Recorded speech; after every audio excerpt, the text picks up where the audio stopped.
Hello, welcome to SmartLess. I'm Dan McBride, and I've been a fan of this podcast for quite some time. From listening to it multiple times, I've decided there are a few things that we could do to improve this show. One is fire the three fucking hosts and put me in instead. So I've done that. Welcome to SmartLess. SmartLess.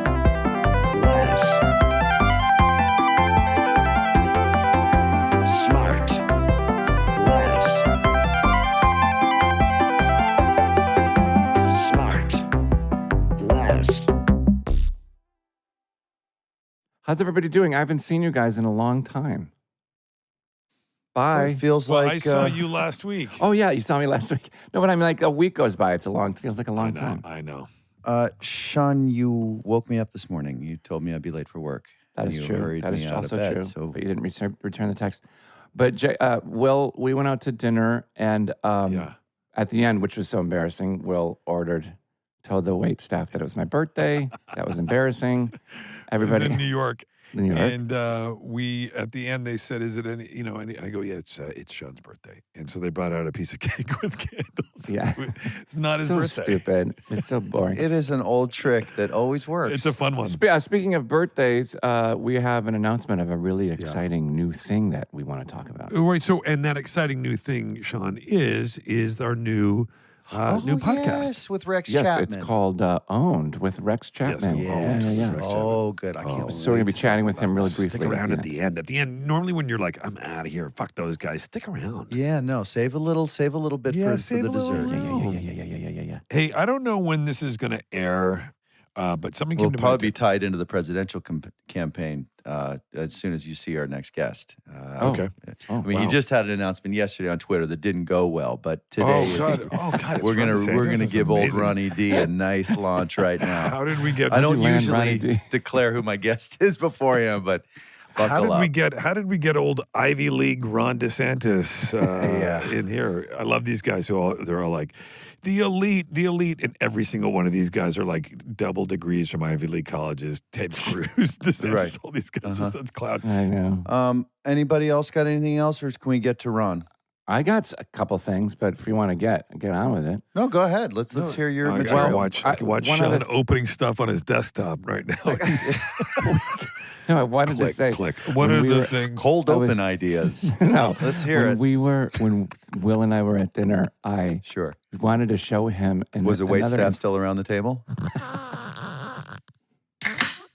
Oh, fuck. No. Ron's got a Crack a beer. cold one, hey, Ron? Yeah, just getting thirsty waiting. We'll be Wait. right with you, Mr. D. We were at dinner, and I wanted to show Will something on Instagram, so I hit search, Yeah. and when I hit search, all that came up were guys who are bears and dogs. Wait, what's a dog? Because It's like a domesticated animal that people have in their Oh, I homes. thought and that stuff, was and they've a description of of a different type of. like gay bears and dogs. yeah. No. And so, and It was- because if Jay, it was unbelievable, and it was just all like big burly dudes in tight jean shorts Wait, with hang on, hairy does- chests. Does right, Scotty Sean? know that you still have an yes, active because, search going because if for you bears? if you touch one, like if you click on one thing, the algorithm thinks, oh well, you must want to see everything. It's like no, Yeah, but you've been with Scotty, a very cute bear, for years. 17 years. Yeah. Okay, so why is there still a recent search for fucking hot Wait a and minute. available Are you bears on your honestly Google? asking me like you don't look at pictures of, I don't know, big-breasted whatever? Buddy? No, I do not. And I'm actually embarrassed to say that I have a non-existent relationship to porn.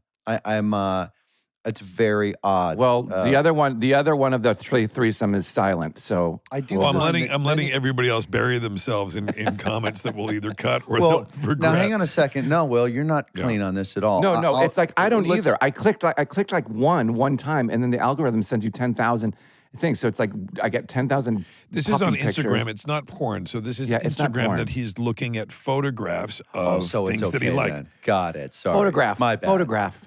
Sure. So It's photographs. if the image is moving, then that's pornography. If it's just well, a it's still. definitely different. But he's not- before you make me sound like I'm some kind of a monster, Will, wouldn't you agree that? How did I make? I'm not saying Well, you're a monster. we're talking about porn and people's, proclivity. frequency. Yeah. Yeah. Now, I can, on my child's life, I Okay. can't remember the last time I looked at pornography. Can you say the same thing? I can. I'm not a big porn guy. Right, but you're an average male. I have who- never have been. It's I something think that's part of the male every thing single for some human weird. being. I know. Yeah. I know, but for some reason, that's just that switch is just off. But here's the thing. I don't have a problem with people. Well, first of all, you have to be an adult. I think this is an important distinction that needs to be made. And I think that porn has really fucked with people's perception of what Yes, Sex is. 100%. sex is. Right. 100%. Yeah, when kids are looking at it, but I looked Yeah. at it when I was a kid, and I didn't think that every sex session. No, but it was is like- different. No, but it was different back then. I was Right. just having this conversation because I've had this conversation with my kids, and because with the older kids because They can find anything. because the Yeah. internet is so readily available, and I'm Yeah. not kidding when I say I sat them down and I said, guys, here's the deal. It's going to be You might see me in one or two of them. Well, yeah. As much as your mom and I, monitor and look at what you guys look at online, which we do with a fair bit of frequency. We look at stuff. We have part of the deal with them having devices is we get to look at messages whenever we want and get to look at what they're looking at, and that's it's just the way it is, and so they know that. You gave them And- some of the good sites. Is that what you? Gave Yeah, and so I made sure to tell them that, like, look, there's going to be moments where we can't. There's nothing I can do about it, and you're going to have access to this stuff, and you need to know that it is not a good representation of what what sex is, et cetera, et cetera, et cetera, for all the pitfalls of Right. that, and. It was awkward. I mean, it was a tough conversation, but I felt like I had to do it. And You have of course, like any other human, I've seen pornography. It's just porn's not a big part of Right. my experience. It's just not my thing. Right, but it's part of it. So we got it. There we go. No. Yep. Not a I big didn't one, say- but part of it. Let's move on to Ron DeSantis. Guys, Okay, here we go. this guy, it's not really Ron DeSantis. Oh, Shaw. He's one of my favorite actors. Okay. He's one of my favorite writers. Okay. He's been in some of my favorite films and television shows, and some of them he even co-created or fully created himself. Wow. Doesn't live in Hollywood, so cool it on the Coastal Elite bonding session. Right. You're going to have to meet him where he is, fellas, which is right there at the top of Mount Funny. He's the king of cool, the mayor of Laughland, and definitely the guy you Jesus most fuck. like to work with Mount next. Aren't my intros the best? Mount He's Funny. married to a Gia, and they've created an Ava and a Declan. Please welcome Georgia's own Mr. Daniel Richard McBride. Danny! It's me, Ron DeSantis. Hey, buddy, good luck. Oh my Now, God. what can did you pop? Was that a beer? It couldn't be further from a beer. It's a pineapple Waterloo.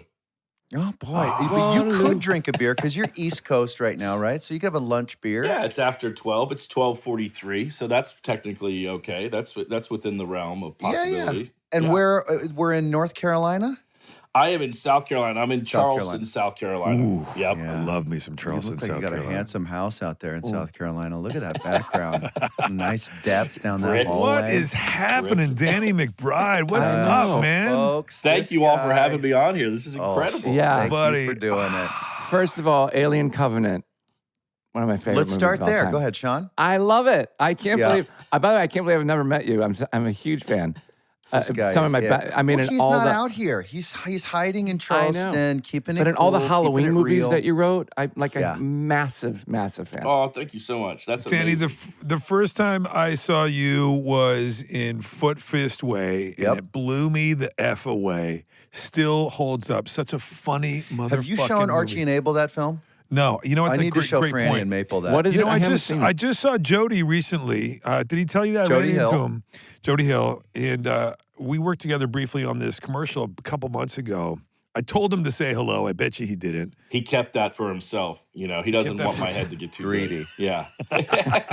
I told him to say hi to you, and but we were talking about Foot Fist Way, and I love that movie so much. And I wish you could tell us a little bit about how that came about, because that was just such a. do you guys- yourself a favor and check that out. I'm sorry, I haven't seen it. Oh, So Sean, you're gonna fucking love it. Walk us through it, Danny. I'm writing It it down was, right you know, it was one of the first things that I ever did. Jody and myself went to film school together back in North Carolina, and we were living out in Los Angeles for a few years. He was like working on the writing staff of like Road Rules. I was doing this. Road Rules. I used to watch that. He had the Wait a best job second. out of all of us. They had a writing staff on Road Rules. Oh, yeah. Somebody's got to right? put all that together. You know? Sure. He was doing That's it. amazing. And I was a cameraman at the time. I was out No there way. like doing this thing called motion control that now it's been replaced by computers. But you know those Ken Burns documentaries where there's photographs and it like pushes in, Yeah. pulls out? That used to be done by hand, my hand. And so I used to do Behind the Music, History Channel, Dogtown and Z-Boys, that documentary. I worked on all of that stuff. But it wasn't what we had come out to LA to do, to film still photographs. Yeah, that wasn't your goal. It wasn't your goal to go and shoot photographs. Still photographs. Yeah. Why not? Camera on a slider on a lock off and just push it. Wow. Didn't get it, Danny. You need a little slower, please. Got it. That is what it was every day. But we, Easier than working with actors, though. Uh-huh. yeah, so Jody and I were out there for a few years in Los Angeles, and yeah, we wrote that script together, and then went back to North Carolina and shot it for like $70,000. And wow, it got into like the midnight screenings at Sundance, and then Will Ferrell and Adam McKay saw it, and then they picked it up, and then basically just like changed all of our lives. Like, you know, within months of that being at Sundance, we sold Eastbound and Down. We had, you know, gotten to like, Will, I worked with you on Hot Rod. That was the very first real paycheck I got, was that. And then Jason, I think I saw you in the audience at Tropic Thunder, right? Didn't I cross paths with you there? Yes, sir. Yeah, and we weren't in the scene together in Up in the Air, but we're both in that film. Yes, Right? yes. Yeah. I auditioned for that same part, Jason. Seriously, I really did. In Up in the Air? Yeah. No way. For Isn't that Jason's funny? part? Yeah, That's so. No, have so you ever, funny. is this the first time you're revealing this? Yes, I think so. I've never heard that before. Let's just see how different the character would be. Jake, do the line, and then Sean, let's see your Okay, try. Go ahead. Jake, do a line. Jake, do you remember any dialogue? George, we're gonna have to let you go. Good. George, we're gonna have to let you go. Okay, Yeah. so now I'm kind of seeing the difference, right? It's a different take for sure. It's a whole What's the different thing. problem? What's the They- problem? It was a comedy when Sean read for it. It's a different movie. Yeah, they switch genres. All right, now, so Danny, first of all, listener, Foot Fist Way.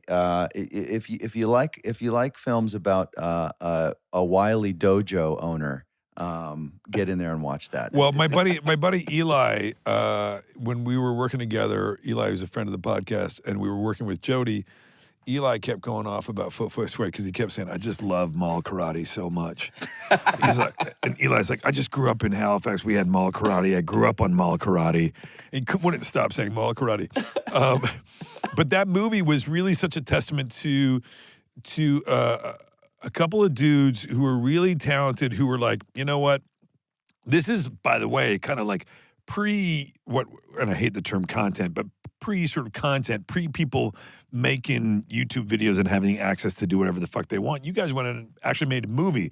You didn't just make like a 30-second video where you say something snarky or you actually wrote a movie and did it, and it wasn't. Yeah, and it was kind of a high wire act because fuck yeah. no one's asking for a laugh in that movie. You're No. playing a guy who's real tough to like on So paper. committed. Yeah, you just never winked once, and it started this sort of you own this ability to be just repulsive but incredibly likable, and people give you a pass. Like, do you have any idea what that secret sauce is of being a lovable dick?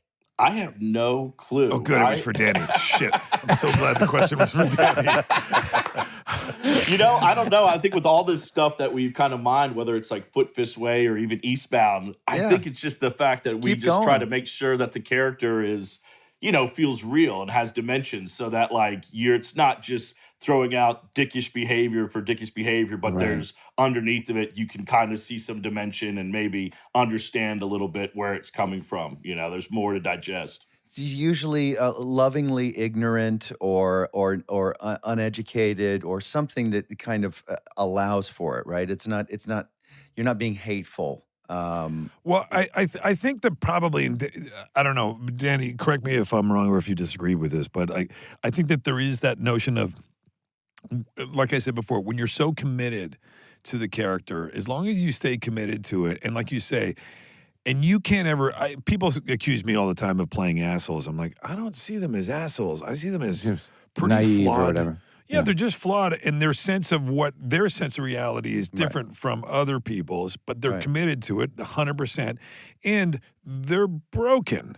And I think there's a similarity there. I think that you tap into that. These are characters that are broken. Like, yeah, he's not just being a dick. He's a dick in this moment because shit happened to him that made him act this. And there's a necessary dumbness there, right? Because if you were smarter, you'd be nicer. Yes, in all right. these characters, right? Yeah, you'd fake it. And some of it just comes from, too, when we were writing it, we would try to write scripts that where the protagonist was friendly or had noble instincts. And it would just take the script down so, predictable paths. And then when you start aligning the movie behind what would typically be the bad guy in the story, it just suddenly becomes more interesting. There's more to do. And you confuse the fuck out of the audience too when they're not sure, if you're should be celebrating this person or what you're trying to do. Yeah. Now, what about when, have you written despicable characters and given them to other people to play, and just what is that process like for you? Because so much of what you write is dependent on how you perform it to make that combination palatable, right? So how do you enjoy that process of giving it over to someone else? I think it's pretty fun. I mean, what we'll do even on the Righteous Gemstones, which Great show. that new season is coming out here very soon, June 18th. June 18th. June 18th, Righteous Gemstones. Max. Watch it on Max.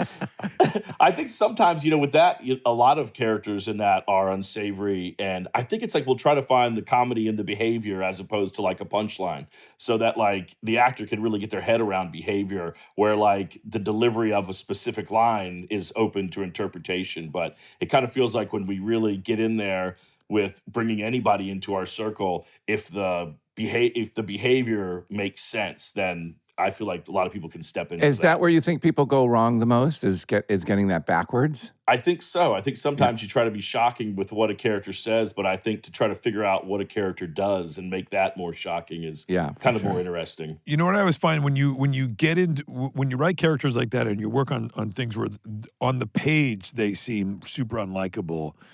We used to talk about this all the time when we were making Arrested Development, which is the writers would do a really amazing job of making these characters despicable and funny, but it was always our job to try to make them likable, to kind of counteract that. And if you looked at it on the page, you'd be like, fuck, what? There's nothing, this character sucks. This guy's a total dick. And I've noticed in other things that I've worked on, something I just wrote recently where you're like, trust me, I know that on the page it looks like X. It's going to be Y.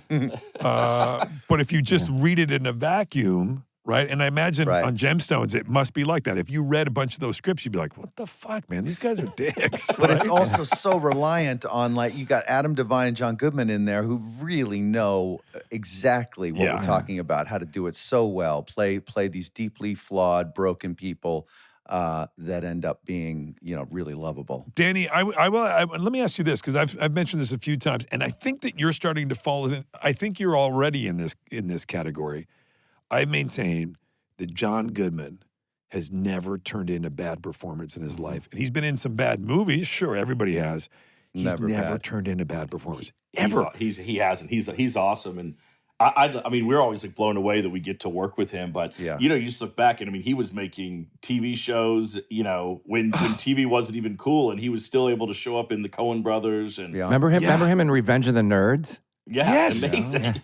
Wow, Remember really? Dude, Revenge of the Nerds, he's the coach, and he goes, you got beat, and he takes his hat off and he goes, by a bunch of nerds. And it's one of the funniest, to me, it's one of the funniest readings of a line of all time, because he's It's so talking good. about nerds.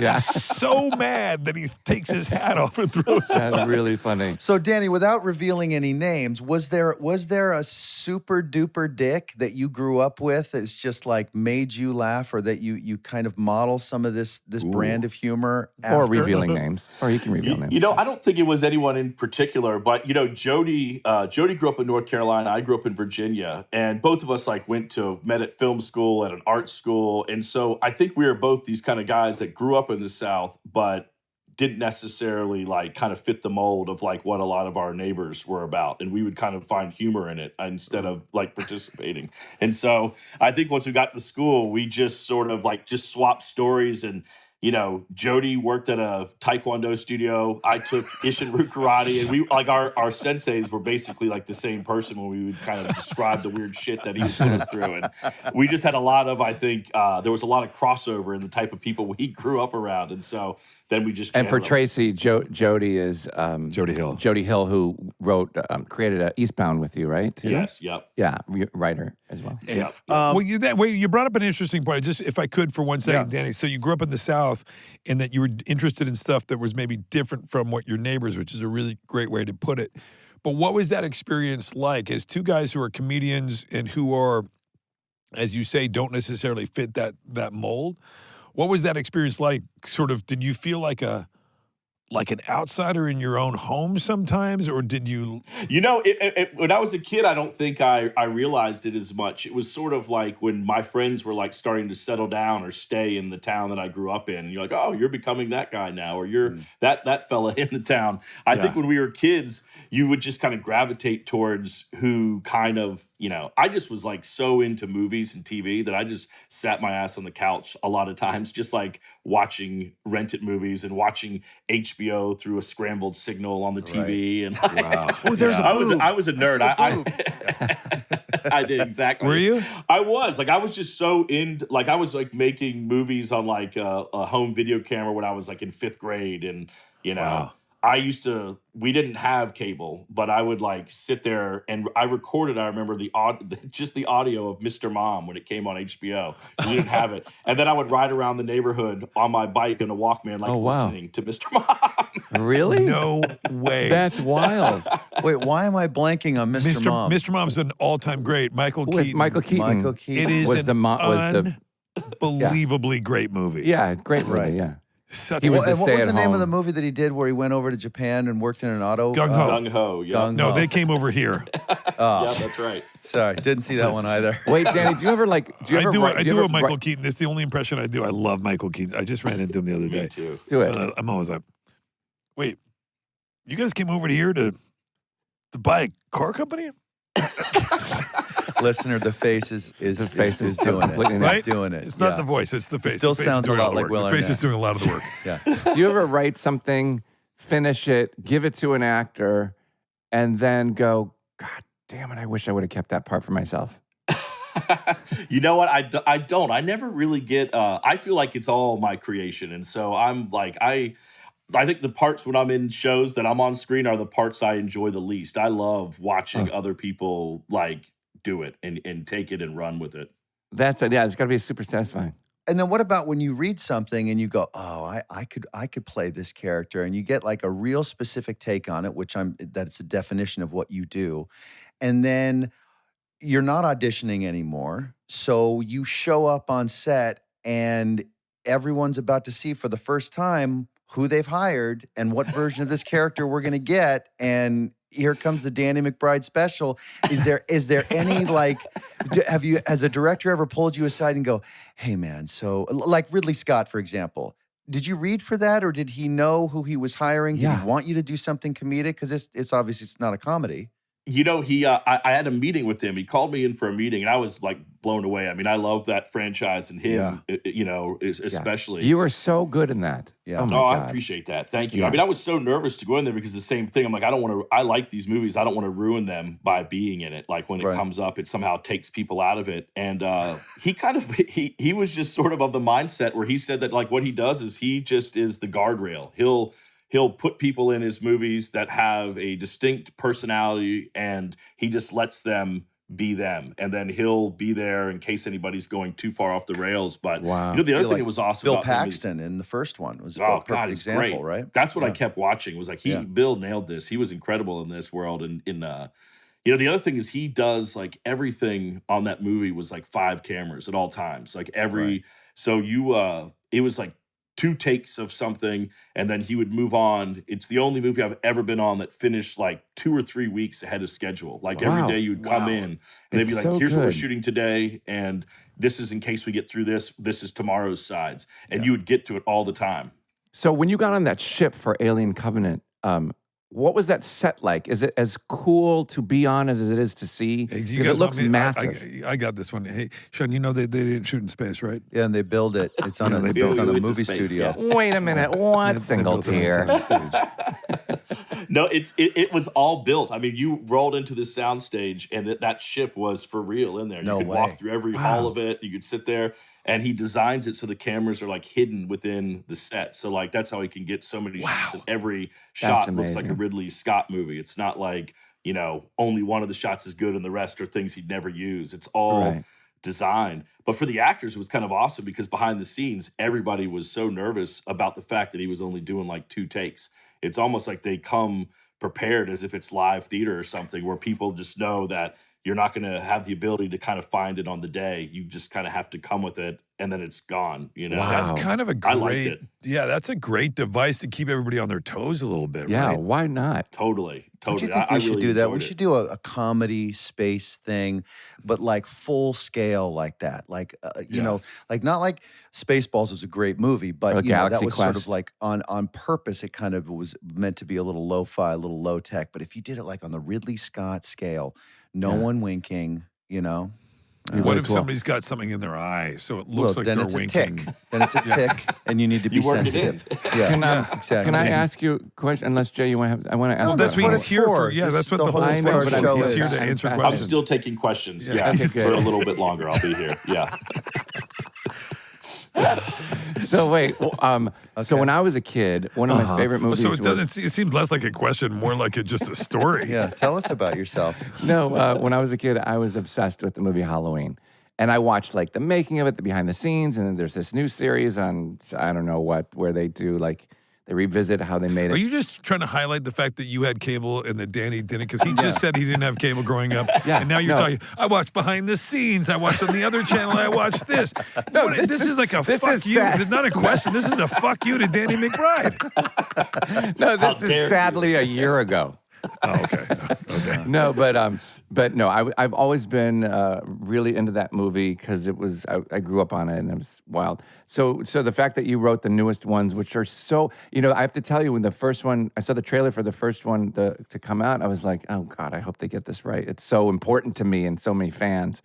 And boy, my God, it was amazing. It was incredible how you reimagined it. And then all 3 of them. And the last one, I loved. It solved awesome. so many Thank you so things. much. I loved the whole Yeah, series. how did that come about? You know, one of my other cohorts that I moved to Charleston with is David Green, who's also a director. Yeah, and, he's amazing. He did a great job. Before we moved out of Los Angeles. Well, even getting to Charleston, I'll explain that because that has something to do with Halloween. I'd never really even been to Charleston before. We shot Vice Principals down here in Charleston and lived here for like 6 months. And yeah, that's a fantastic show, by the way. Yeah, oh, thank you. And we all had kids around the same age. Everybody's kids were like between 3 and 5 when we were shooting Vice Principals. And we all lived in LA. We were here for like 6 months, and then we all went back to Los Angeles. And then after a few months, everyone just started sort of like, man, I really miss it down there. Like sometimes I think it would be cool to just like live there. Would you ever? And everyone started talking, and it turned into this thing where like we ended up, it was like almost like 10 families that all the dudes went one weekend to go suss it out, and then the wives went, and then everybody kind of met up and were like, are we going to do this? Are we going to move to Charleston with our whole crew? And everybody did it. And like, it was like 6 years ago. And so part of it was like, we need to bring work down here. We need to like try to pump this industry up down here. And so Halloween was the first thing we sort of did. David and I signed up for that. We're like, this will be a cool project to bring down there and to get people working. Oh, so you shot it there? We shot it here. Yeah. Yeah, wow. And, so David got approached by Jason Blum to see if he was interested in adapting it. And David knew I was a really big fan of it and, asked me what I thought. And I had the same kind of reaction as you. I was like, fuck, I just love the series so much that it would suck to like create something that diminished it or, and then the more we thought, we're like, well, somebody's going to do it. So like maybe we'll have a better shot of creating it because we really care about it coming out good. Yeah. And, I guess anyone would, but knocked it out of the park.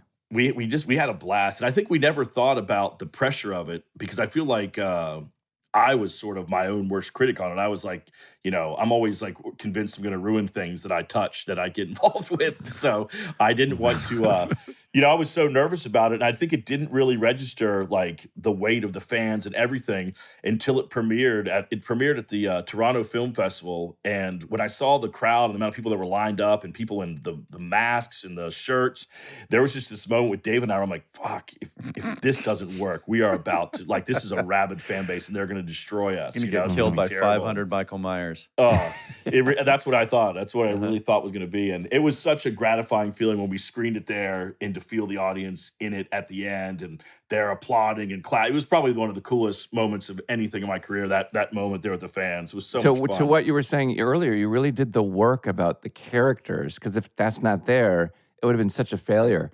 But really, like the backstory and the relationships and everything is what made it so great.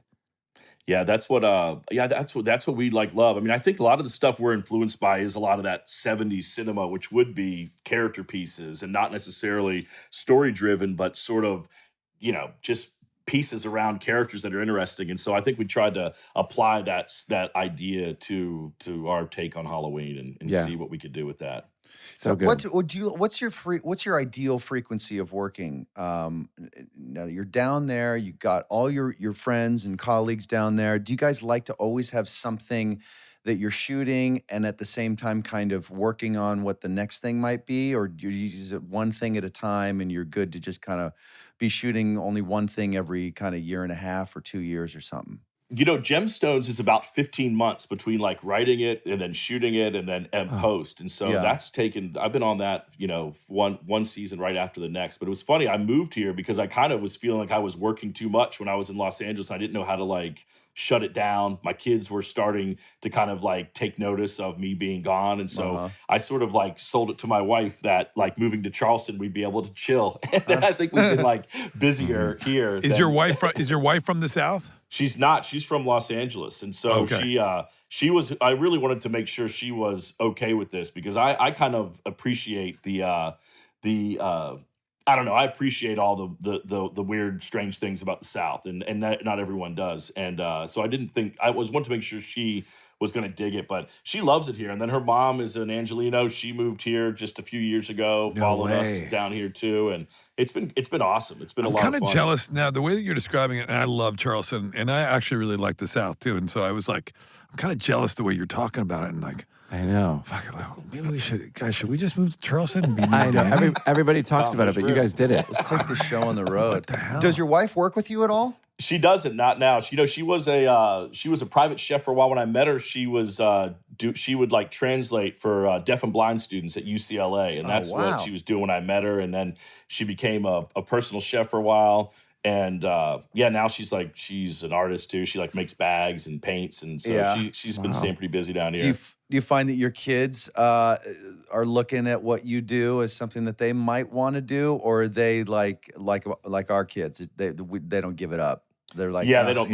They don't give it up. My daughter kind of gives it up. My daughter is 8 years old, and she loves everything that we do. She sees it. She goes to school and YouTubes me and like will come home saying stuff that she's like should not be saying. Oh, really? And, that's hysterical. And but my son doesn't give it up at all. I mean, I think he would rather do anything but what I'm doing probably. What's Declan into right now? Declan is into right now. What is he into? Is he a sports guy? Is he a video game guy? He is. He's video games. He's kind of whatever like all of his friends are playing in sports at the time, and he has it all. Like the kind of the cool thing about where we live is the kids can actually just like go outside and go jam. Like when we first moved out of LA, my son was like asking me like if I would teach him how to ride a bike, and I'm like, why? You're never gonna take a bike ride off of Mulholland up here. Exactly. There's no sidewalks. It's all hills. Unless you want me to drive you to a parking lot and watch you drive around in circles. And, dude, that which was is what I did. That's how I did. Me too. I had to put a bike in the back of my car. We live up here in Mulholland. I had to drive 3 miles to a park to teach my kid how to ride, and now they can't use it because there's nowhere to ride. So he's into that. The outdoors is like, it's kind of wild. Like the other day, there's a knock at the door and there's like 10 kids on bikes, like Declan here, and they all. I love that. I love that. That's how I grew up. I gotta get like a PlayStation or an Xbox or something for Maple, because Willie, we came over to your house the other night and Maple went upstairs and Abel and her played video games for a couple hours. I went up there and watched a little bit. It's incredible. Like I grew up on Atari and in television, and the graphics, the complexity, it's so bitchin'. Yeah. I mean, I think it would be. I got to get it from me, let alone her. I know. I got you an Xbox a few years ago. We played for a minute, but that Xbox came from you. Yeah, man. Yeah, it's sitting in there. We played what was a some superhero thing for a little while, and then that was it. But I'm talking about they were playing Fortnite, and this is just like what a world that is. I played I played with like years and years and years ago. You called me or you got me Call of Duty or one of those games. Yeah, with a headset. I played it with the headset, and I played it for a minute, and I was like, I couldn't get out the door without getting shot over and over again. Like. We got it. Well, remember we talked about with Krasinski made us all play when it first came out in 2007. Then Thoreau, who you did Your Highness with, and Tropic Thunder. I was wondering, I'm trying to remember if you wore sleeves in Your Highness. No, probably not sleeves. I know. Probably not, right? So, but you guys had a little Call of Duty league going, But we had a league going. Justin was like, we used to, I remember years ago, Thoreau and I were out. It was a real great look. A bunch of 45-year-old We were out for dinner. We were out for dinner with our ladies. We were at the time almost 40. And he and I are trying to wrap up dinner real early.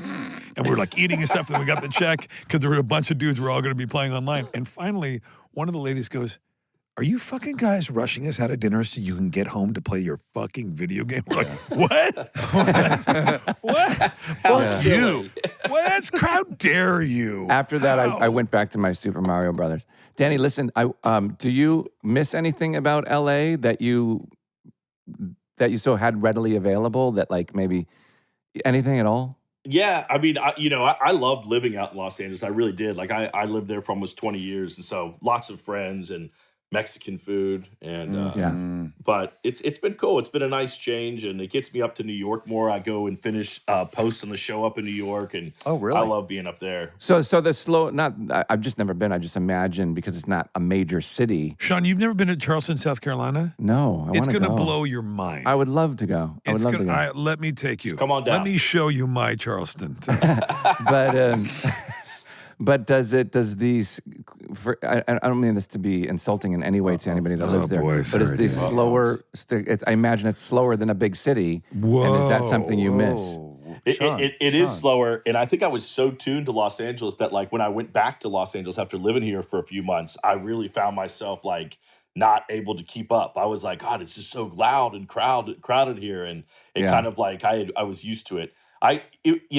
Everybody here is just super friendly. But when we moved here, for our week, people were coming by and just bringing baked goods to our house. And even one time we came home and they had just like laid it inside the house. Like they had opened up the front door and just like put the cupcakes inside. You get your head blown off in Los Angeles. You do that. Oh my God! I know. I do want to. Something about that seems so appealing. Well, it's funny. Like Abel was telling me the other day. Abel's my 12-year-old, and he was telling me that he'd gone to a friend's house. I picked him up and I said, "How was he?" He's like, "It was pretty good. We went to this other person's house. We walked over, which is unusual, right? We walked over from so-and-so's house back to Jonas's house." I was like, "Cool." And he goes, and we played, Ding Dong Ditch, whatever, it's got so many different names, but, playing Ding Dong Ditch. And I went, "Hey man, no, You can't do that in Los Angeles It's true. because people get fucking. Yeah, I was like, no. Yeah. That's such a bummer. Yeah, It's such but a in, bummer that you in can't Charleston, go. you can still Oh. egg houses probably. You Yeah. definitely can still egg houses. Yeah. Yeah. Like this is how nice we have this older couple that lives next door to us, and they're so awesome. They're so friendly, so nice. And last summer there was like a hurricane that came through here, and we were shooting Gemstones. It was one of those things where we had to decide, like, are we going to shut down production? Are we going to let people go home? Like, is this going to come? Is it going to hit us? And we ended up like shutting down production. People went home, but we shut it down like the day it was arriving. And so my wife and one of our friends like scurried around the house, like trying to like secure the stuff outside from blowing around. Mhm. Yeah. And so they did all that. And I come home. We just like decided we're going to wait the hurricane out. We're just going to drink wine and chill and like watch it. And so that's what we do. And it's a blast. We're having a great time watching See it if all you go. can get inside the actual eye. That's daring each other to run outside. But Yeah. well, like right as the worst part of the storm passed, our next door neighbor like texts my wife, and she's like, "Oh, this is horrible." And my wife was like, "Oh, it's fine. Just drink some wine. It's great. It's like it's almost done." And she's like, "No, this is horrible." And she sends a picture of this 25-pound dumbbell from our gym underneath the house, and it had flown through their second story window and was like sitting in their dining room and Oh my had busted God. through. And I'm like, what the fuck? How would that have happened? How would a weight have gotten up there? And so I go downstairs where the gym is, the garage door's shut, everything's in there. I'm like, what the fuck? How did this get up there? And then I look out in the backyard, I'm like, the trampoline. Where's the trampoline? And so I go up, and my wife and her friend had put the weights on the trampoline to weigh it down. And then the wind took it and it fucking sailed. It like it, Oh it my flew God. up in the air and flew into their front yard and threw the dumbbell right through their window. I thought for sure, I was so mortified. I had no idea what we should do. Like, do we go over now? Do we let them come to our house? And they never were bothered by it. They were so friendly. Oh, it's not your fault. They actually sweetheart." baked you a fresh baked pie. Yeah, they were They're like, they were "Thank you, incredible. And sir." I'm like, this could have been worse. This could have been a lot worse. Sean, didn't you tell me about a club you went to once where everything that wasn't tied down got blown?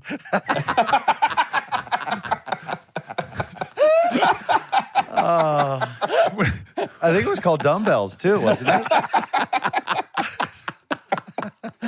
Yeah, after a while they let me in. I didn't have to see the bounce or anything.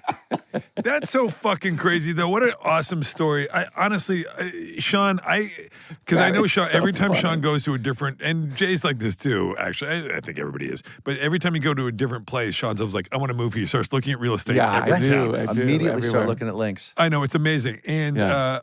and so I think that if Sean were to come, Sean, if you were to go down to South Carolina, you and Scotty, you'd be like, sorry, man, we're moving to South Carolina. I swear I know. to I have a God. couple friends that live there, and I know. I just never been there. It's a lot of golf down there, Danny. Do you play golf at all? I've played. I'm not any good, but I definitely, you have to go out. You have to get, I mean, everyone golfs down here, and there's Yeah. some pretty cool spots too. But what about the heat? Good Lord. But then you got It's the hot. ocean to jump in. right? Yeah, You and got it's the only ocean. really bad in the summertime. The rest of the year, it's pretty mild. It's great. But I feel like even if it's humid or if it's not humid, if it's above like 85, regardless, my ass Yeah. is inside anyway. I'm not going Yeah, to be yeah, participating yeah. in that. Well, I really want to go.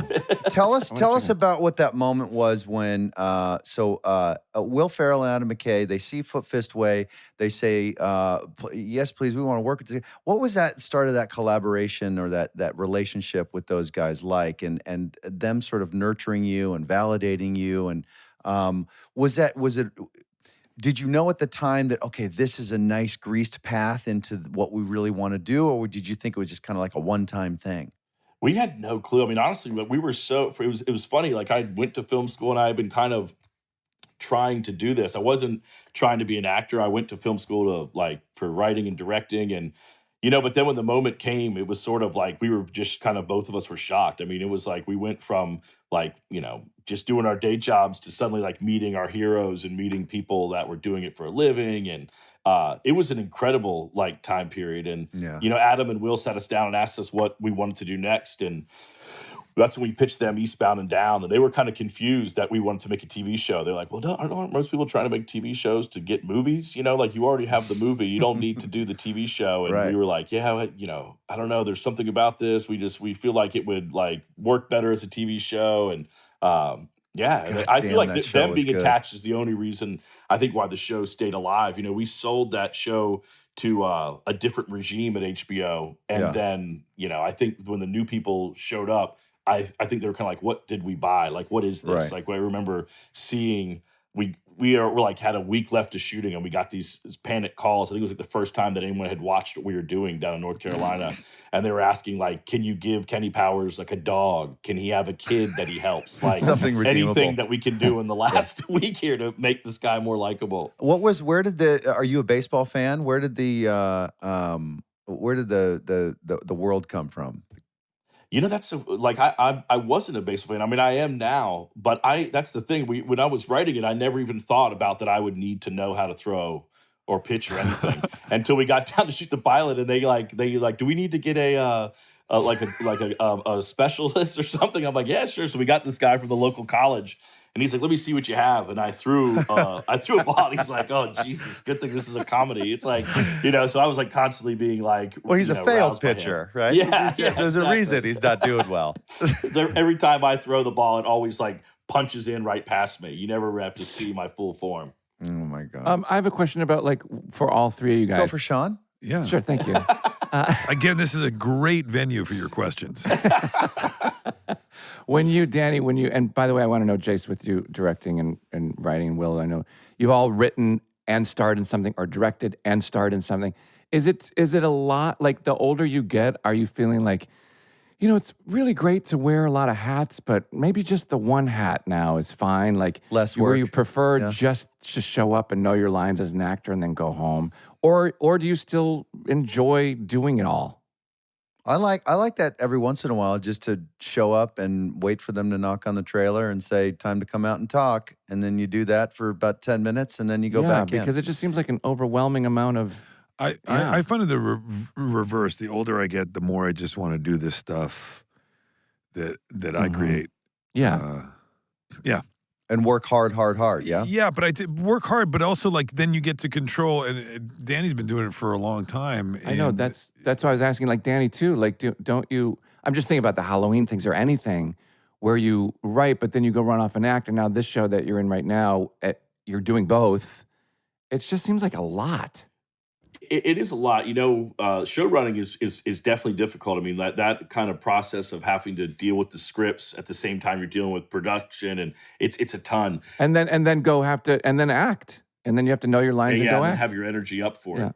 I just like the collaboration of filmmaking a lot. Like I love, working with the guys that I direct with. So sometimes I just get lonely if it's just me directing. It's like, it's just I'm the only one here. And where I like working with the other guys, I like what we come up with together. I think there's something fun about that. Mm-hmm. Danny, are you watching somebody or something right now that's keeping you kind of motivated and thinking forward? And I don't know, I was thinking we were talking about Halloween and combining comedy and filmmaking and all that stuff. Like Jordan Peele's a really exciting guy nowadays. It gets me really, really excited in that world. Are you watching him or somebody like that's floating your boat? Yeah, I definitely like him a lot. Like weirdly, when it comes to TV stuff, I find myself just watching like reality TV. Like my brain just doesn't want to commit to anything. Yeah. So I'm all about the Vanderpumps right now. That shit's on fire right now. Everybody talks about that. It is a wipeout, isn't it? It's just so good. Do you watch it, Jay? Yeah, I've seen it. It's just, I love all that. And it's also just the way they make those shows now, the whole reality world. It's really well done. Like they've figured it out. There's a format there and they're starting to play with the form a little bit too. And it's, here's what's weird. And I haven't watched a single frame of Vanderpump Rules. That's right. Vanderpump Rules? Yeah. Mm-hmm. But I saw, and then we know Andy, we talked about Andy Cohen. I know Andy a little bit. And I saw a few clips recently. I guess some shit went down on Vanderpump recently that blew everybody's mind. There's like an affair and a thing. Oh, yeah, there's a whole thing. And people don't like this person. Here's the thing. They talk about them like they're characters. And so they have them on these follow-up shows and they're like, well, I think at that moment that so-and-so did this, I think that she's really coming to terms with it. I'm like, wait, this is not, you're talking about the real people. Their supposed real lives. And she's sitting next to you. and you're talking like, she's really making decisions that I don't think that she understands. You're like, wait, what the fuck are we talking about, man? Yeah, it's strange. What is happening? It's so strange. It's Well, bizarre. they must fight the instinct, or maybe they're asked to, cause trouble. But you kind of fight the instinct to cause trouble to make for good drama, probably. So I wonder how much of it is them, how much of it is them trying to really contribute. That's what it's got to be. I mean, even the fact that like so many of these reality shows are ensembles, and it seems like everyone's fighting for their, for their notoriety or for how they leave their mark or become the most exciting train for their water show. cooler moment. Yeah. Mm-hmm. Yeah, that's so true. Vanderpump. Oh God, I gotta watch it now. This season has been phenomenal. It's how long has it been on? I stopped watching it for a while, and then I heard the news about this affair that happened, and I was like, "Oh, I need to tune back in and see what these Vanderpumps have been up to." And is Vanderpump their name? No, it's Lisa Vanderpump is the lady who owns the restaurant they all work out. But I like just saying it plural. I just think it sounds fun. Vanderpumps. Vanderpumps. But wait. That's her real last name. That's somebody's last name on the show. Yeah. And wait, and all these people work at her restaurant? That's right. Yep. I still watch the Jersey Shore. You still watch the Jersey Shore, huh? Yeah, I still watch it. That counts. For the big burly dudes? Yeah. All right, so now you're powered down for the summer. Where are you and your little band of criminals going for the summer? Are you going to take a big vacation? And I think I am. My kids have never really been outside of the country, so I think we're going to do a straight up big European vacation. You are. We're going to Griswold it. Really? We're going to France. We're going to go to Italy. We're going to go to Germany. It's going to be awesome. So this is going to be one week, 2 weeks, 3 weeks? It's going to be 7 weeks. Come on. Everybody's going to take one little suitcase. That's our deal. And we're meeting different people on the way. Walton Goggins. Love Walton. We've rented a fortress in Sicily for a week, so I'll see his family at one point. Wow. Now, are you going to drive like the Griswolds? Or are you going to take trains? Or is it going to be a combination of all of it? It's a combo of both. I'm going to try to rent a car as much as I can. I just want to get the full experience. But we'll train it up a little bit, too. 7 weeks. I tell you what, driving in Italy is the best because you think like people are like, no, that must be insane. I'm like, no, it's the best because there's a madness. There's like a method to the madness of it, and it makes sense. It's not like here where nobody drives nobody uses a turn signal and all that shit. Everybody's the worst. Comes. Over there, it's bang, everything happens. Make sure you drive in Germany so you can go without any speed limit on the Autobahn. That's the whole thing, right? That's the climax of the vacation. Sure it is. Right. Where it's okay to hurt people because you're at the end. Yeah. Jesus. But 7 weeks all together. I mean, have you guys done that lately? We've never done it before. We've never done it. I'm looking forward. I felt like now was the time. My son is like starting to get a lot of friends outside of his family circle, and I feel like it will be very hard, I think, in a year to convince him to like hang with his fam for the whole summer. I think it's now or when never. you go on trips, guys, like, do you think about like, I think about like, where's the nearest hospital or a doctor if something should happen, or, you know what I mean? Like, like what is it called? What is it called? Dopamine? No, the bag, the toiletry bag. Well, what is it called? Dop kit. Dop kit. That your Dop kit should have like all of the like American, Tylenol and like all the stuff that you should have ready in case something Man, you're a goes real wrong. blast to hang out with. What a You know fun that, fella man? you are. Yeah. You're a Do you get injured a lot, Sean? No one in my family's allowed to get headaches while we're gone. Danny, are the family's passports up to date? Have you looked at that? Everybody's up to date. Yep, Okay, everybody. that's a common oopsie daisy. That's good. Yeah. That's good. Yeah. And everyone's excited for nothing. Yep. Nope. They're all up to date. Oh, I'm so jealous. Why don't we all just move to South Carolina for real? Yeah. Come to Charleston.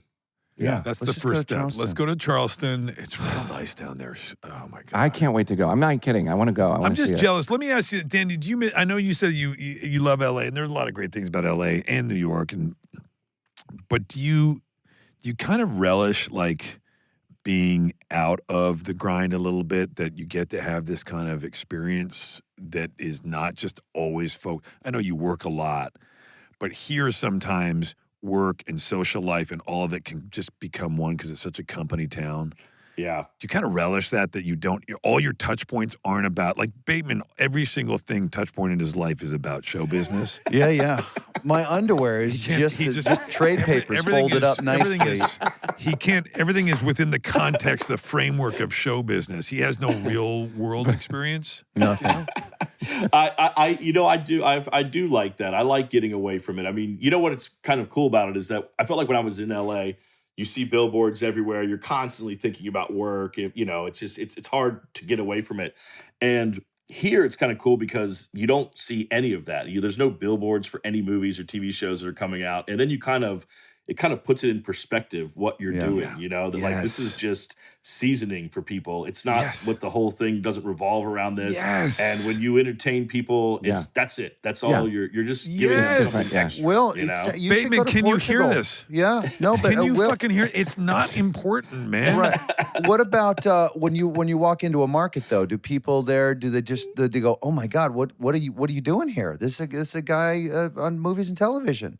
People have been pretty cool, I think, because, I don't know, I think people know that I'm here, and so then they're sort of, they're nice. I mean, you got to watch, I don't go to bars or anything late at night when everybody's like, inhibitions are down or any of that kind of stuff. But, it's fun, like, going to, like, my kids just go to public school here. So, I mean, like, I love going to these, like, PTA meetings and these things, just sitting in the back. And I love it. I think it's awesome. I will say, Danny, it reminds me of, you've got, because of a lot of the characters you've played, you mentioned, and we all know that when you run into people after they've had a few cocktails, that's when people feel like, you're definitely taking a photo with me. And you're like, hey, man, I'm eating dinner. Like, I don't care. You're taking a photo right now. But you play a lot of these characters that dudes probably come up to you a lot super aggressively when they've had a few. Oh, they're like, 100%. Fuck yeah, Kenny Power. Like, when you hang out with Ferrell, he gets that a lot because everybody's like, he's like America's fucking best friend. So everybody's like, fuck yeah. Yeah, here comes fucking Johnny Hank the high Tank. five. And you're like, all right, man. Yeah, Johnny high five. It's always somebody like you can smell the booze in their breath. They're putting their sweaty arm around you and they're on their phone trying to show you how they dressed up like you for Halloween. Like that's always what it is. Yeah. That's hysterical. Yeah. Dinner at 5:30. That's the key. That is the key. That's totally the key. Danny, we appreciate your time. Man. Thank you for sharing an hour with us, my friend. Wait, tell us again when Gemstones is coming out. Gemstones, June 18th. June 18th. And then we're going to need the address of your place there in Charleston while you're gone for 7 weeks, so we can just kind of try it out and stay in your house there. I think you should. So it's a great time to kind of test drive Charleston. I might do some exercise in your backyard on the trampoline with the weights. Yeah. There you go. Just the trampoline is gone. All right. Danny, thank you, Thanks, my friend. Danny. Have a great trip this summer. Everybody watch Gemstones, and please come back and talk to us anytime you want. Thanks, Danny. Thank you so much. Thanks for having me on. I really appreciate it. Y'all Thanks, take care. Thank you, dude. Great to see you, man. Good All to right. see you too. All right, bud. Bye. Bye. There's a guy who's never not funny. I know. Just, I love everything And he sweet. does. And sweet and funny. Will, wasn't that your handle in high school? Sweet and Sweet funny. and funny? Sweet and funny, yeah.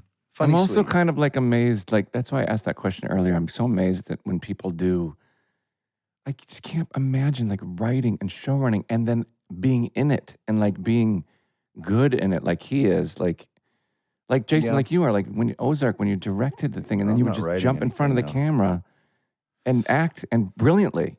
And I mean, what part could he not play? What movie would you not want him in? He can do the comedy, do the drama. He can just write if you want him not on it. He I can know, just know. write it. which he often does as well. Or direct it.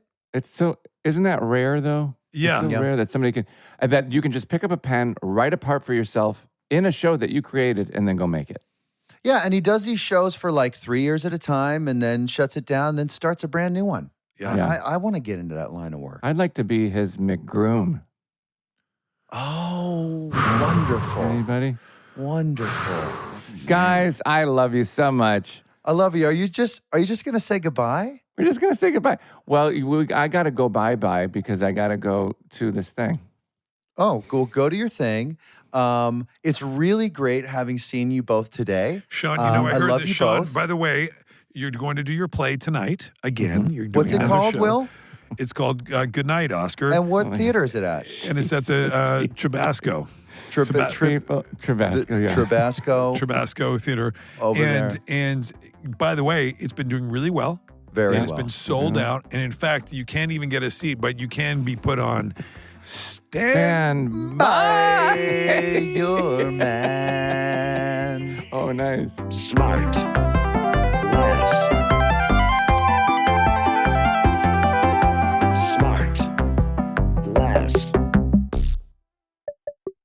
SmartLess is 100% organic and artisanally handcrafted by Bennett Barbaco, Michael Grant Terry, and Rob Armjarf. SmartLess. Rex Chapman, hello. Rex Hello, Chapman. Rex. Hello, Will, Sean, Jason. So great How to is be here. it going? Thank you wonderful for to meet talking you. with us. Yeah. So we got this new podcast with you called Owned. We're Mhm. very, very excited you said yes to doing I this. know. Thank you so much. I'm so grateful you guys asked. When they said that Rex Chapman was going to do a podcast with us, I said, how are we possibly going to do a podcast about moonshine? But you know what? They said it's not. It's not. right. It's not gonna that. Be, it's going to not be that. about Not that sports owners. But you are here today because of Owned, which is a SmartLess Media podcast that we're so lucky to have you. Yeah. So nice that you said yes to do that. I'm so thankful you guys asked. It's me. I'm fantastic. It's out appreciative and now. Grateful. Yes. Yeah. It's really, really great. Tell us briefly exactly like what it is and Talk why to you us like wanted the to do it. dummy, like the dummies we are, like maybe like a listener that has no idea what this is Yeah, about. I'm going to go. come on. I'm going to bring. Okay, you ready? Now, talk to me now. All right, here we go. So you know how you guys with your movies or your TV shows, there's a financier, Yeah. a person who's paying the bills, footing Yeah. the bill. Sometimes those guys, those women, people, they don't know anything about making a movie or a TV show, and I'm sure for you guys that's pretty frustrating when that person wants to have say as to what's going on film. It can be a challenge. Well, looking at my track record, I don't know anything about making a movie or a TV show, so let's be real. Okay, let's But- just call it what it is. But sports ownership is really no different. I mean, there are good owners and there are not so good owners, and there are bad owners. Most of them are millionaires to billionaires, and they do this for a hobby. Some are very good. Some of them have sports backgrounds, and those owners are usually pretty good to work for and play for.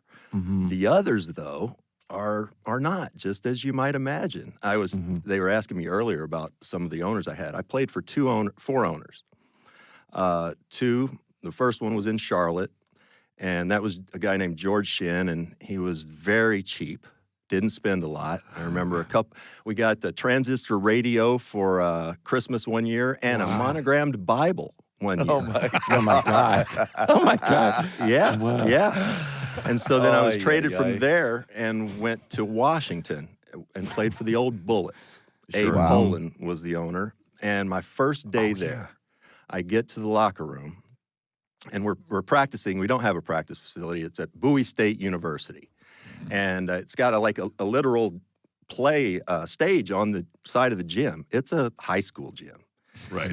But we're in there. I'm in there, and there's a note on my chair by my locker, very first day, and it asks me, says, you can take your gear home and wash it every day, or you can have $25 taken out of your check every week, so we can pay the equipment manager to wash your shit for you. So It's a professional basketball team. professional basketball team. What They needed year a- was that? This was 1992. Did you have to drive yourself to away games? No, but in Washington, you're not supposed to take buses in the NBA anything longer than an hour and a half. So you can travel like Philly to DC maybe. Right. We traveled all over the East Coast on buses. No. You did. Boston, Wow. New York, New Jersey to DC. And, we'd play the Knicks sometimes at home and then play them the next night in the Garden, and they would beat us home because they flew back after the game. Sure. And we're driving up on a bus the next day. Wait, and you guys you're not, how tall are you, Rex? 6'3", 6'4". Right. So again, I mean, still by NBA standards, maybe not the tallest, but also very tall. Right, And the right. rest of your teammates, you probably had guys who were 6'7", 6'8". crammed on a bus. I mean, that's not good for the it's product. not good. It's not good for the product. But that was, that was an ownership that just didn't spin. I was traded though from there to Miami. The Miami Heat, who are currently playing in the NBA Finals. Yeah. Great ownership. Mickey Arison got there. He was one of the first team owners to buy a plane. We got a plane our first year. So now we're not even flying commercial, which most other teams do. Yeah. We have our own plane, and that changes the whole game. And as you guys know, too, it's not just spending on the top players. Right. It's not just spending on the marquee actor. It's spending on everybody and making everyone feel loved and valued. And that's what the good owners do. I went on to Phoenix and played for Jerry Colangelo, another great owner. So it boils down to, which owners are good, which owners are not, and the ones that aren't, just kind of back off and, let people do their jobs. And it's not just money. It's also just like that trickle-down effect vibe-wise to the whole team is so important, right, from the ownership? No question. The owners that know your kids and your wife's name and the people that come to the game with you, the owners it's no different than life relationships. Yeah, that's what I like about it. Like, it's no secret I'm not a massive sports fan, but listening to this podcast, Owned, I'm like really into it because of what you just said, because I love the human stories, and I'm really, really into how that all works, and everything you just said, I think it's fascinating. I think you make a great point, Sean, and I probably should have said this. This isn't targeted for sports nuts. This is targeted for people that listen to your guys' show, who are entertainment people, who love storytelling, and are going to get some of these crazy owners. Wait, hey, by the way, Rex, sorry, just speaking of sports nuts, did you wear a cup? When you were in the NBA? No, I did not. It's a good question. We do that. I think back and, why didn't we wear cups? But you also rarely get hit in the balls in basketball. I wore one to high school just so I could feel a little more masculine. But it's fun to sort of vicariously live through these how many people have said, boy, if I had $10 billion, what would you do? What would you buy? And so to hear about what these massively wealthy people do with all of that influence and access and permission. A lot of them do the right thing and a lot of them do the wrong thing. And that's kind of some of the stuff you explore. Yeah. No question. The good ones are always fun. The bad ones are fun. For instance, we have Rick Riley on, sports writer. Love Rick. And we have an episode on Marge Schott. Yeah. And ask Marge Schott. Marge used to say the N-word regularly. Wow. She was not. She let her dogs poop on Riverfront Stadium out there in the field. What? But Rick was telling us a story. He said, we asked him, any just crazy, weird story with Marge. He said, I don't know where to start, but he came up with one. He went to interview her at her house, and she was off chasing the dogs around, and he was kind of meandering through the halls, and she walks back, and he pulls out of a drawer a Nazi armband. Oh, my God. Wow. And he asks Marge about this, and she just kind of poo-poos it and says, oh, yeah, just something in the drawer there. Little memorabilia. What? Oh, and this lady was running the Cincinnati Reds for years and years and years. I mean, see, those are the kind of stories that you don't hear anywhere. Right. And other guests that you've had on, Larry Wilmore, Paul Scherer, Russell Crowe, Ike Barinholtz, a lot of people been coming on. It's fantastic. I wasn't sure I wanted to do this with you guys because normally I just entertain the Oscar winners. We've got Russell Crowe and Natalie Portman. Right. Sure. None of you guys have won Oscars yet, have you? Now, what's Natalie talking They about? didn't give him out for the Millers on CBS. Sorry, go ahead, Rex. Natalie's part of a soccer team, right? Natalie. A women's soccer team. Yes, the L.A. Angels. FC. Oh, the Angels. Angels, yes, And I She's mean, it's part just owner, huh? Part owner, and No way. they've got a ton of famous actors, entertainers, it's really athletes cool. that own that squad, and it's become a big deal. And they're so mission oriented. They're You should trying talk to. Yes. Sorry, you should talk to Peter Guber. He's part owner of the Dodgers and owns Love the to. Golden State Warriors, right? Uh-huh, And yeah. Something else too. I know you've got a connection because you rarely miss a Dodgers game, don't you, Jason? I go to about 20 or 30 a year. Yeah. I love them. Did you guys play? Did any of the three of you play sports seriously as a kid? I played everything Yeah. a little bit except for football. My mother wanted me to play soccer because she was from England, so I never got to play football. But everything else I played, I loved. I played a little bit too. I played everything very average at a very average rate, but I loved playing stuff, and I'm a huge sports nut. The other guy you should talk to, by the way, is Sean Hayes. Is Sean Hayes. He's our buddy. We all made the same joke. Tom Warner. Oh, yeah. He's part owner of the Red Sox and Liverpool FC, which is my club, and now the Pittsburgh Penguins. Fantastic. Yeah, they'll come on. You He's guys got to interesting. throw these owners our way. You know, Yeah, this we is a should make some SmartLess calls. thing, and Yeah, we should for share. sure. Let's We will. share. Sean, what did you play? What sports did you play in school growing up? Did you play soccer? I were you played saying? baseball. I was on the Wrens and the Roadrunners. The Wrens and the Roadrunners. Yeah, different Wow. years. And then I played football 1 year. Tackle. And, yeah. And you really? I'd be in the I don't remember, I think I played a safety. And I'd be in the scrimmage line, right? And I'd be in the stance, on all fours. And the guy across from me inevitably would always say something like, I'm going to fuck you up. I'm going to kill you. I'm going to, I'd kind of get in my head. And I would take it so personally. I'd be like, I literally have done nothing to you. Why would you speak to me that way? And I used to take it so personally. And then I would only want to go to McDonald's or get like the free, pop or soda. Yeah, you know what's funny about that? You never went to McDonald's in the middle of the game, did you? You know what's crazy about that is, as most of us play sports just to have fun and Yeah. to do something with our friends, but there comes a point where if you're going to really play seriously, you almost have to be an asshole. And Yeah. it's contrary to everything we teach our kids. Raise your Yeah. kids to be polite, nice, respectful, help each other, all of that stuff. No, not on the basketball court once you get to, Yeah. senior and high school maybe. But it's just different. You got to kind of be a jerk. Right. When I played for the Roadrunners, I was auditioning for commercials too at the same time. And I get up to the plate, and the coach thought he was being real supportive, like, Hayes, hit that out. Oh, it was United Airlines commercial I auditioned for. He goes, hit it all the way to United Airlines. And I'm like, you don't have to do that. It's really nice, but I'm just trying to hit the ball. It's very kind of you, but you don't have to relate the two. Hey, Rex. Hey, Rex, is there a common denominator in terms of warning signs with a new owner coming in that you got to look for? Are there things? No, I don't think players normally just play. The funny thing though is that you can always tell. Practices are, it's kind of you're punching the clock. You're putting your time in. Mm-hmm. Don't let the owner walk into practice.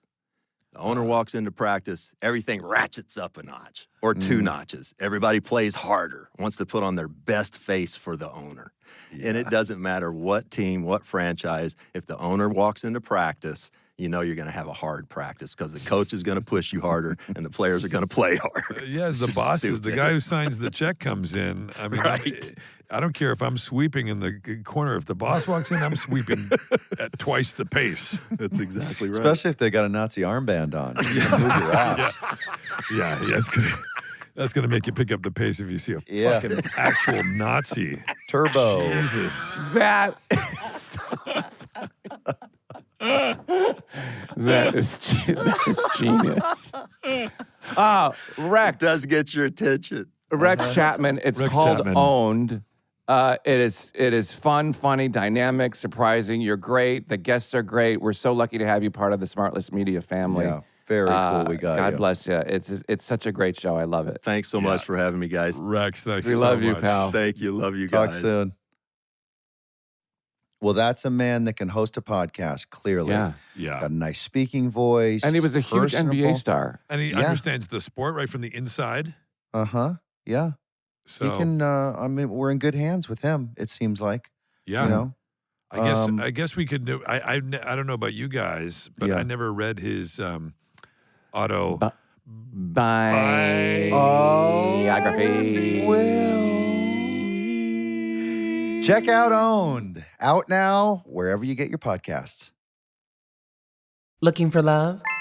I'm Jujubee, and on this season of Queen of Hearts, we're going all the way down to sunny, sexy Miami. I'm setting up the hottest singles in South Florida. Maybe I can find them their perfect partner or someone to fulfill their sexiest fantasies. A man who unconditionally loves me and is a raging feminist, and then ties me up, rubbing oils on me, then surprise gets a girl to lick my and another guy to put it in my and has a huge... But remember, there's a twist. No one can see each other until the very end. Camera's on. Oh, hi. Hi. Woo. Got me blessed. Follow Queen of Hearts on Amazon Music or wherever you get your podcasts. You can listen ad-free on Amazon Music, included with Prime. Download the Amazon Music app now, or you can listen ad-free by subscribing to Wondery Plus in Apple Podcasts or the Wondery app.